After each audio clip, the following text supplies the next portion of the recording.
जो डिसीजन लिया गया है वो कितना इम्प्लीमेंटेबल है। ना बजट्स हैं सरकारों के पास, कॉर्पोरेशन बजट भी सबसे कम रवैया किए जाते हैं इनको लेकर, स्ट्रे एनिमल्स को लेकर।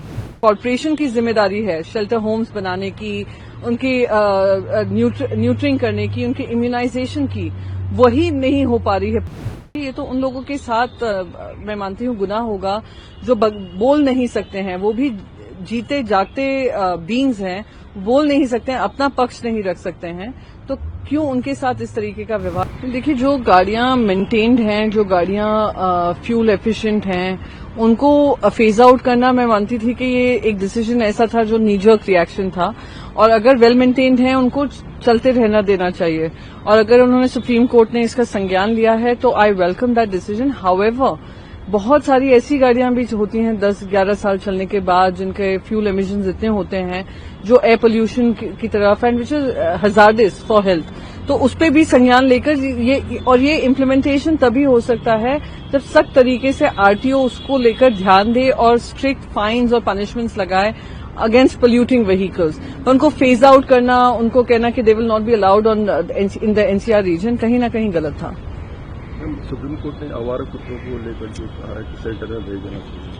देखिए, सबसे ज्यादा दुख इस बात का है, जी बिल्कुल मैं समझ सकती हूँ कि जो आम जनता है उनको स्ट्रेज का जो मेनेस था वो बढ़ रहा था, बहुत सारी ऐसी घटनाएं हो रही थी, अनटूवर्ड घटनाएं हो रही थी, लोगों का जानमाल का नुकसान भी हो रहा था, पर उसके साथ ही साथ जो डिसीजन लिया गया है वो कितना इम्प्लीमेंटेबल है।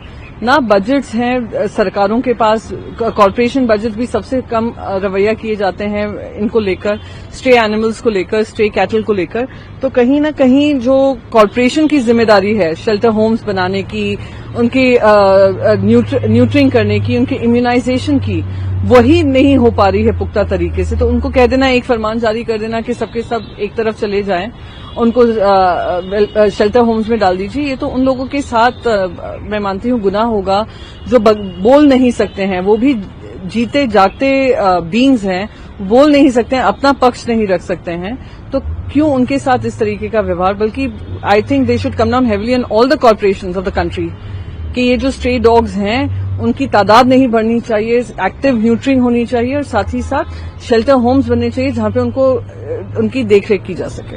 मैम, यूनियन कैबिनेट ने आज 4 सेमी कंडक्टर मैन्युफैक्चरिंग यूनिट की घोषणा की है जो उड़ीसा, पंजाब, आंध्रा में बनेगी।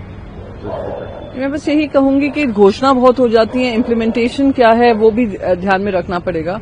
एक इम्पोर्टेंट प्रोग्रेस का मेजर यही है कि हम सिर्फ अनाउंसमेंट्स ना करें, हम अनाउंसमेंट वीर ना बने, हम कर्मवीर बने कि हम काम कर पा रहे हैं उस डायरेक्शन में। और अगर इस डायरेक्शन में काम होगा, देश आत्मनिर्भर बने और दूसरे पर निर्भरता कम हो, तो यही हर सरकार से उम्मीद रहती है। मैम, जो जस्टिस वर्मा का कैश रो है, इशू है, उस पर लोकसभा ने 3 मेंबर पैनल कमेटी बनाई है। नहीं, बिल्कुल वो पैनल क्योंकि जो इंटरनल इंक्वायरी की गई उसमें उनको गिल्टी पाया गया, फिर भी उन्होंने इस्तीफा नहीं दिया, वो सुप्रीम कोर्ट में जाकर लड़ाई लड़ी, और उसकी जो प्रोसेस है रिमूवल ऑफ जजेस की, वो पार्लियामेंट के माध्यम से ही है, तो जल्द से जल्द एक अकाउंटेबिलिटी का मापदंड बने, यही सरकार से अपेक्षा है और पार्लियामेंट से अपेक्षा है।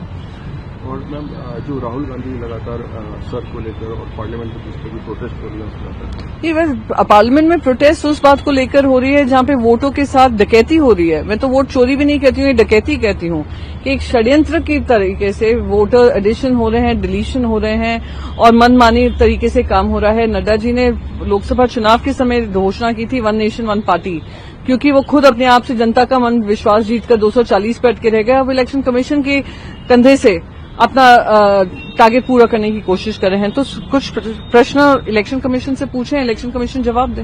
हम आरजेडी लीडर तेजस्वी ने कहा है कि लोगों के नाम को हटाया जा रहा है बिहार में, तो एक्टिवली उनको हटाया जा रहा है। 60 लाख नाम हटाए हैं, जिसमें से 30 से ज्यादा लाख जो हैं वो माइग्रेंट्स हैं। तो वो माइग्रेंट्स का ऐसा ना हो कि जहां रह रहे हैं वहां पर भी उनकी वोट का अधिकार ना हो और जहां पे रजिस्टर्ड है वहां से भी उनको निकाल दिया जाए, तो ये तो उनकी डिसइनफ्रेंचाइजमेंट हुआ।